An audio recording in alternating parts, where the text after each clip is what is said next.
नमस्ते गाइस, और आज की फाइट वीडियो में सबसे पहले बात करते हैं बैंटमवेट चैंपियन शॉन ओमेली और एल्जमेन स्टर्लिंग के बारे में। तो UFC 299 में जो इनकी फाइट हुई थी उसको लेकर एक कंट्रोवर्सी बन गई है, जहां पर UFC ने इसी फाइट को अपलोड किया, बट यहां पर उन्होंने फाइट के टाइम शॉन ओमेली के हेड कोच टिम वेल्च की वीडियो को भी अपलोड किया। और यही पूरी कंट्रोवर्सी है, क्योंकि यहां पर हम सुन सकते हैं कि टिम वेल्च ने शॉन ओमेली को कुछ नहीं बोला, बल्कि यहां पर वो एल्जमेन स्टर्लिंग को बोलता है कि उसे अपने आप को लेट गो करना होगा। और एग्जैक्टली सेम मोमेंट में एल्जमेन स्टर्लिंग अपने पंच को लेट गो कर देता है। और फिर हम सब जानते हैं कि शॉन ओमेली एल्जमेन स्टर्लिंग को काउंटर करता है और कुछ ही टाइम के बाद रेफरी इस फाइट को स्टॉप कर देता है। Aljo, you gotta go.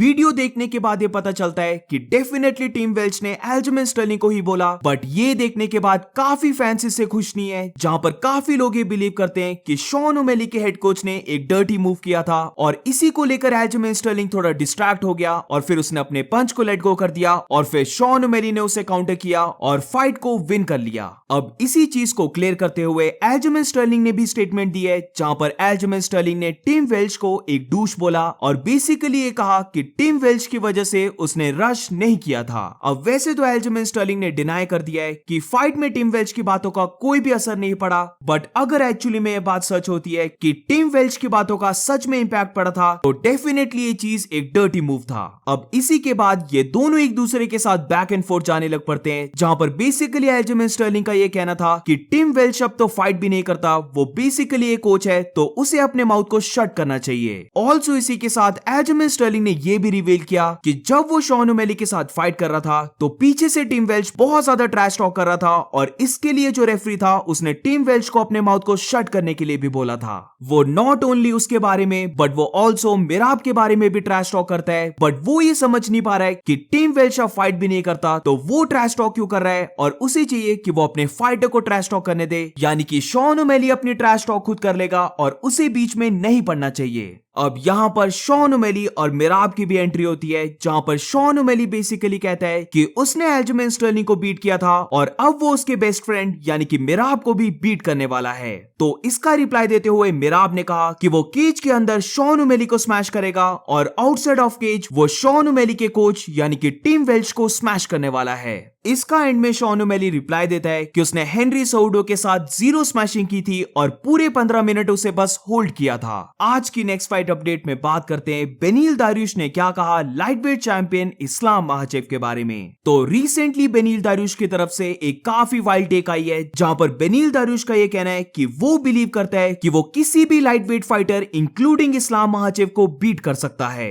बेनील का यह कहना है कि उसके माइंड में कोई भी डाउट नहीं है कि वो किसी भी फाइटर को बीट कर सकता है, बट अभी चीजें उसके फेवर में नहीं जा रही हैं, तो इसीलिए काफी लोगों को लग रहा होगा कि वो अब ओल्ड हो चुका है और वो डेफिनेटली ऐसा नहीं कर सकता, बट वो ऐसे लोगों को बताना चाहता है कि पहले भी उसने अपने करियर को टर्न अराउंड किया था और वो अब भी ऐसा कर सकता है। अब सैडली आई डोंट थिंक कि बेनील दारियुश फिर से कम बैक कर पाएगा, जहां पर अब बेनील की चेन और पंच लेने की एबिलिटी और भी ज्यादा बुरी हो गई है और ये उसके लिए काफी मुश्किल होगा कि वो टॉप लाइटवेट फाइटर्स के साथ विन कर सके। आज की नेक्स्ट फाइट अपडेट में बात करते हैं कॉनर मैग्रेगर और माइकल चैंडलर के बारे में। तो रिसेंटली UFC 303 का पोस्टर निकल के आ चुका है, जो टू बी वेरी ऑनेस्ट बहुत ही ज्यादा मिड है और सेम ही ऐसा मोस्ट ऑफ द फैंस को भी लगता है कि ये बहुत ही बेसिक सा पोस्टर है। और रिसेंटली अगर हम इस चीज को नोटिस करें तो not only UFC 303 but also UFC 302 जिसमें इस्लाम महाचेव और डस्टिन पोरियर फाइट कर रहे हैं, वो वाला पोस्टर भी बहुत एवरेज है। वेरस जो UFC 301 हुई और जो इवन 300 का कार्ड था, रिसेंटली इन सारे कार्ड्स का पैटर्न हम देख सकते हैं कि ओल्ड और रस्टिक थीम बनाने की ट्राई हो रही है, बट हर बार कार्ड्स के पोस्टर लग रहा है कि काफी एवरेज बन रहे हैं। अब जैसे ही ये पोस्टर रिलीज हुआ तो माइकल चैंडलर का एक ट्वीट आता है, जहां पर वो फिर से फाइट की प्रिडिक्शन देता है, जिधर चैंडलर ये कहता है कि राउंड 2 में कॉनर डाउन जाने वाला है। बेसिकली राउंड 2 में वो कॉनर को फिनिश कर देगा। आज की नेक्स्ट फाइट अपडेट में बात करते हैं रायन गार्सिया के बारे में। तो फ्यू डेज पहले मैंने इस चीज को कवर किया था कि रायन गार्सिया पॉजिटिव पाया गया है PEDs का यूज करते हुए, और जो उसकी डेविन हेनी के साथ फाइट हुई थी वो मोस्ट लाइकली अब बन जाएगी एक नो कॉन्टेस्ट फाइट। तो रिसेंटली इसी को लेकर एक बहुत बड़ा अपडेट आया है, जहां पर फिर से टेस्टिंग होती है और अब ये पता चलता है कि पहले की जो रिपोर्ट आई थी वो गलत रिपोर्ट थी और रायन गार्सिया ने कोई भी ड्रग नहीं लिया था और वो बेसिकली इनोसेंट है। तो रायन गार्सिया ने कोई भी पीईडीज का यूज नहीं किया। बट यहाँ पर मुझे याद आ रही है कॉर्नर की, जब ये न्यूज निकल के आई थी कि रायन गार्सिया पॉजिटिव पाया गया है, तो ये चीज सबको पता थी कि क्योंकि रायन गार्सिया अभी पॉजिटिव पाया गया है तो अब उसके सैंपल्स का डबल चेक होगा ताकि ये कंफर्म हो सके कि रायन गार्सिया ने ड्रग्स लिए हैं या फिर नहीं। बट जैसे कि हम सब जानते हैं कि इसकी वेट किए बिना ही Conor McGregor unleashed on Ryan Garcia, और not only Ryan Garcia but उसने इवन शॉन ओमेली को भी अपना राइवल बना लिया, जहां पर रायन गार्सिया और शॉन ओमेली इन दोनों के रिलेशंस काफी अच्छे थे कॉनर के साथ। बट यहां पर कॉनर ने गलती की है और उसने बिना कंफर्मेशन के ही दोनों को बैश कर दिया।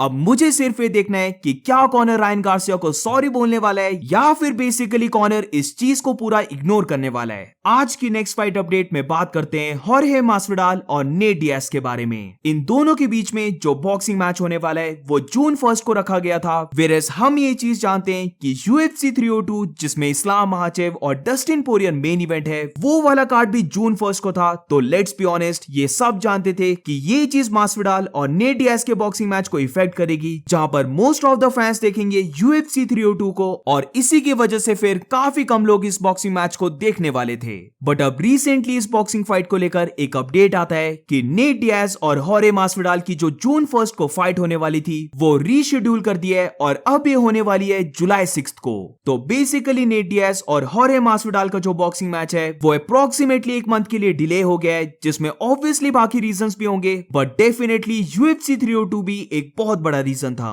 ऑल्सो इसी को लेकर कॉनर ने भी ट्वीट किया है कि वो इस फाइट को देखने के लिए स्टेडियम में जाने वाला है। अब जैसे कि हम सब जानते हैं कि नेट डियाज और मास्विडाल इन दोनों की इतनी अच्छे से नहीं बनती है कॉनर के साथ, जहां पर आई डोंट थिंक सो कि कॉनर और नेट डियाज के बीच में कुछ होगा। बट काफी ज्यादा चांसेस हैं कि अगर कॉनर और हॉर्हे मास्विडाल का फेस टू फेस हो गया तो एक बहुत बड़ी ऑल्टरकेशन भी हो सकती है, क्योंकि हॉर्हे मास्विडाल ने कॉनर के बारे में काफी ज्यादा ट्रैश टॉक की थी और वो अब भी ट्रैश टॉक करते रहता है। आज की नेक्स्ट फाइट अपडेट में बात करते हैं UFC 304 के बारे में। तो रिसेंटली इस कार्ड में एक फ्लाईवेट डिवीजन की फाइट बुक हुई है, जहां पर नंबर 6 रैंक फाइटर मोहम्मद मुकायफ की फाइट होने वाली है नंबर 7 रैंक फाइटर मेनेल काप के साथ। अब ऑब्वियसली हर कोई चाहता था कि काय कारा फ्रांस और मेनेल काप की फाइट बुक हो, क्योंकि दोनों के बीच में ट्रैश टॉक हुई थी। बट काफी लोग इस चीज को भूल रहे हैं कि इवन मोहम्मद मुकायफ के साथ भी मेनेल काप ने काफी ट्रैश टॉक की है, जहां पर स्टिल मुझे लगता है कि दोनों के बीच में राइवलरी है और इसीलिए ये मैचअप बहुत अमेजिंग बन जाता है। ऑल्सो अगर दोनों में से कोई भी फाइट को एक काफी अमेजिंग वे से विन करता है, तो क्योंकि अभी फ्लाईवेट डिवीजन में कोई भी पर्टिकुलर फाइटर एक रियल कंटेंडर नहीं है, तो डेफिनेटली इन दोनों में से किसी एक फाइटर को भी चांस मिल सकता है चैंपियनशिप बेल्ट के लिए फाइट करने में।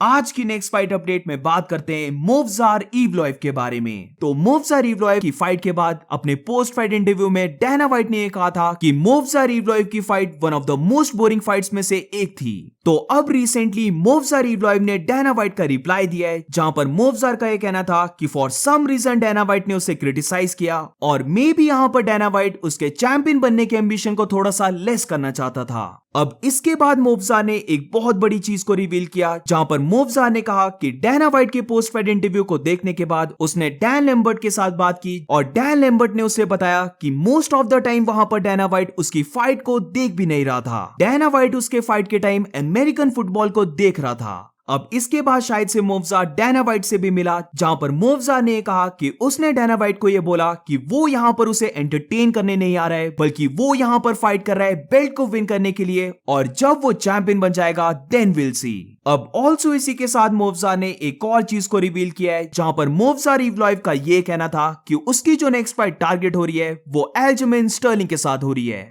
So that's it for today guys. आज की फाइट वीडियो में बस इतना ही। अगर तुम्हें वीडियो अच्छी लगी हो तो please make sure to like subscribe. मिलते हैं नेक्स्ट वीडियो में।